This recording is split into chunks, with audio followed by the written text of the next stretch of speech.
Bonjour à tous. Dans cette seconde partie du tuto pour créer un FPS, nous allons intégrer un système de tir basique. Et à la fin de cette vidéo, vous serez en mesure de tirer sur des cibles comme vous le voyez à l'écran.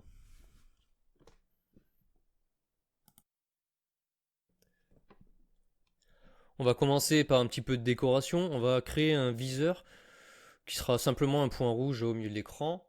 Donc on va faire UI, Raw Image. Vous atteignez le menu en faisant un clic droite. Vous mettez width égale 10, height égale 10. Vous voyez le petit point blanc en bas à gauche. Donc on s'occupera de la position plus tard. On va mettre la couleur rouge, simplement. Vous allez cliquer maintenant sur Encore Preset. Une fois que ce truc est ouvert, vous cliquez en même temps sur Alt gauche plus Shift et puis sur Middle Center.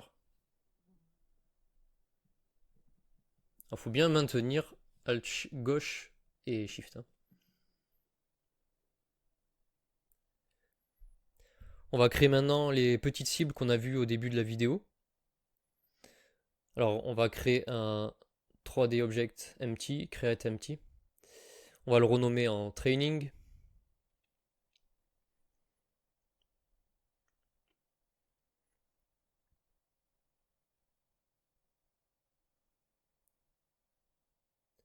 On va modifier la position, y égale 0, y égale 2, z égale 10. Maintenant on va créer un cube, donc clic droite, 3D Object Cube, on va l'appeler socle. On va le faire glisser dans Training, comme je le fais à l'écran.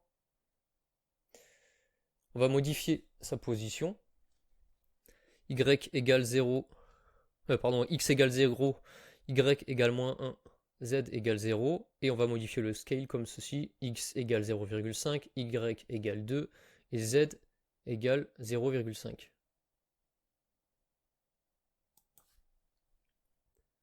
On va maintenant créer la cible en elle-même, 3D objet cube. On va le renommer en target, ça signifie cible tout simplement.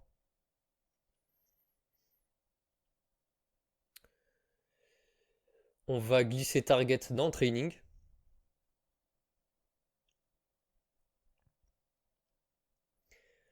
On va modifier sa position pour qu'il soit centré au-dessus du bloc.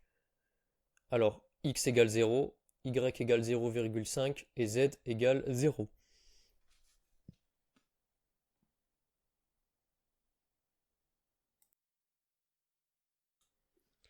Ok, on va créer un nouveau calque qui nous permettra de filtrer les interactions. Donc vous allez en haut, dans Layer, vous faites Add Layer, on va l'appeler Interaction. Et comme ça, notre arme ne pourra tirer que sur les objets qui ont le calque, le layer interaction.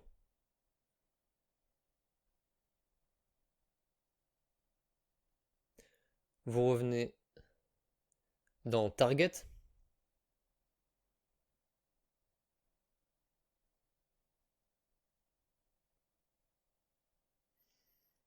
Et vous changez en haut le layer, vous choisissez interaction.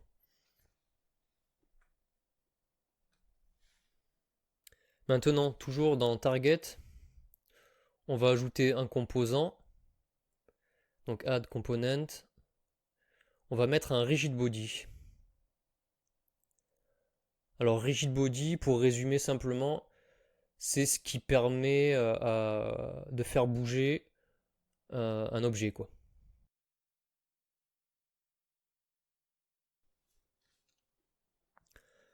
On va maintenant avoir besoin d'un script qui effectivement gérera l'interaction avec notre arme. Quand on tirera dessus, on voudra qu'il y ait une action. Donc on va l'appeler Receive Action. Donc add script. Create script. Et on va ouvrir Visual Studio.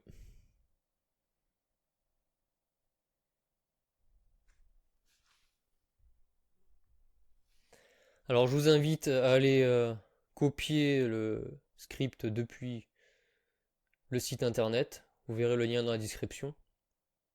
Ou sinon, vous pouvez le copier à partir d'ici. Donc dans ce script, on va avoir besoin de connaître le maximum de points de vie.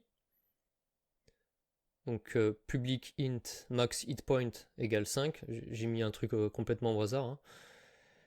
Ensuite, on a besoin de stocker le nombre de points de vie actuels. Donc public int hit point égale 0. Start, donc quand l'objet est instancié, on attribue à hit point le nombre de points de vie maximum. Donc au démarrage, hit point sera égal à 5. Et enfin, on aura besoin d'une fonction qui enregistrera quand on aura des dommages. Qu'on appellera quand on aura des dommages. Donc je l'appelle simplement getDamage avec le nombre de dommages que l'on va recevoir. Et on soustraira les dommages à hit point. Quand on n'en aura plus, quand ça sera en dessous de 1, on détruira simplement l'objet. Alors pour avoir plusieurs cibles, on va simplement dupliquer training. Donc vous cliquez sur CTRL D. Moi je duplique 3 fois, donc au total j'aurai 4 cibles. 1, 2, 3. Vous pouvez changer les positions de manière complètement aléatoire. Moi sur le premier je vais mettre moins 15, Z égale 10. Sur le deuxième je vais mettre 16, Z égale 10 encore, je touche pas à Z en fait. Et sur le troisième, on va le mettre à 36 pour l'éloigner des autres. X égale 36, pardon. Voilà, ça fera un centre d'entraînement.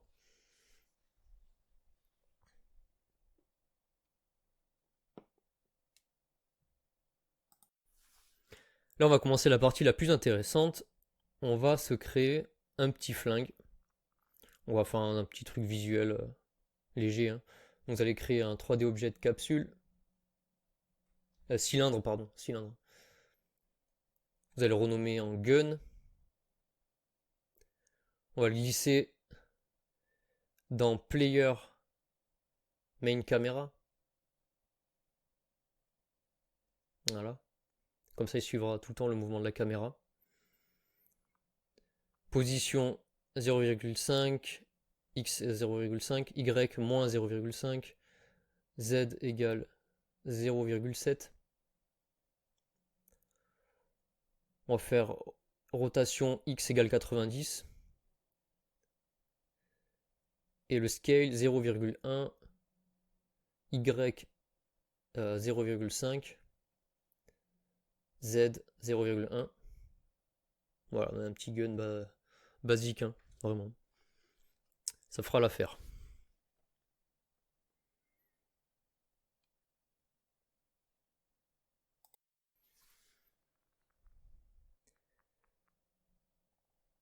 Et donc, le script le plus important, on va l'appeler shoot action. C'est celui-ci, c'est ce script qui va enregistrer quand on va cliquer sur la souris pour tirer et qui va envoyer des dommages aux cibles que l'on touche. Tout ça sera calculé dans le script shoot action. Donc pareil, vous pouvez le copier depuis le lien du site internet ou tout écrire sur la vidéo. Ok, je vous conseille de mettre en pause la vidéo si ça va trop vite. Donc on aura besoin des dégâts que l'arme inflige. Donc on va l'appeler gun damage, j'ai mis 1. On aura besoin de la portée du tir, j'ai mis 200 mètres, weapon range. On aura besoin de l'impact du tir pour faire reculer les objets que l'on touche. Donc hit force égale 100. On aura besoin d'une référence vers la caméra, FPS cam. On aura besoin d'une fréquence de tir, j'ai mis 0,25 secondes. On aura besoin d'une variable qui mémorisera, qui gérera le prochain tir, donc next fire. Et enfin, on aura besoin de gérer les layers. Dans la fonction start, on va assigner FPSCam avec getComponentInParent caméra. Ok, maintenant on va vérifier si le joueur donc presse un bouton, donc ici avec le bouton gauche de la souris, et que le temps écoulé est bien supérieur à notre fréquence de tir. On va enregistrer pour le prochain tir le temps écoulé plus 0,25 secondes à nouveau pour éviter les tirs en répétition. Alors vous pouvez faire un print nextFire pour vérifier que tout est correct. On aura besoin maintenant de simuler une balle qui part en projetant un laser qui part au milieu de l'écran et qui va tout droit. Donc regardez la ligne Ray Origin. Donc cette ligne, grâce à cette ligne, on va faire partir un rayon tout droit. Donc imaginez qu'un rayon tout droit part en direction du point rouge. Et ça nous permettra de simuler les balles.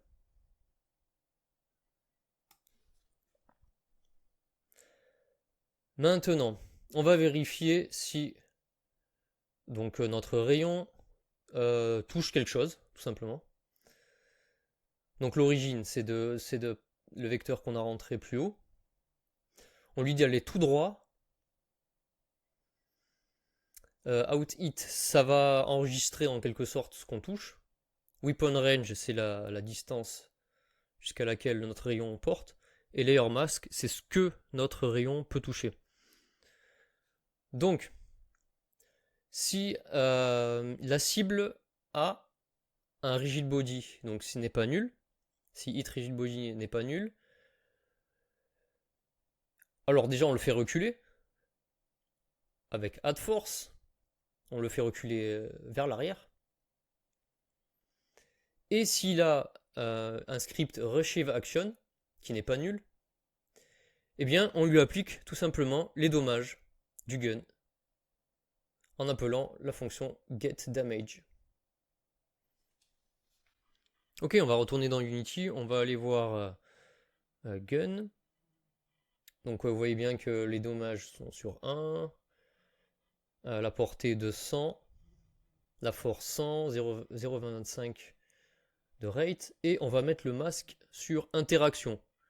C'est-à-dire que notre pistolet, notre flingue ne pourra tirer que sur les objets qui ont le masque interaction, donc en l'occurrence nos cubes. Ok, c'est le moment de tester tout ça. Je le mets en plein écran, j'aime bien. On voit maintenant que quand on tire, hop, avec add force, vous voyez, ça nous permet de simuler un petit impact, ça fait reculer le cube. Et on peut tirer plusieurs fois dessus, les points de vue diminuent, et l'objet est détruit au bout de 5 coups.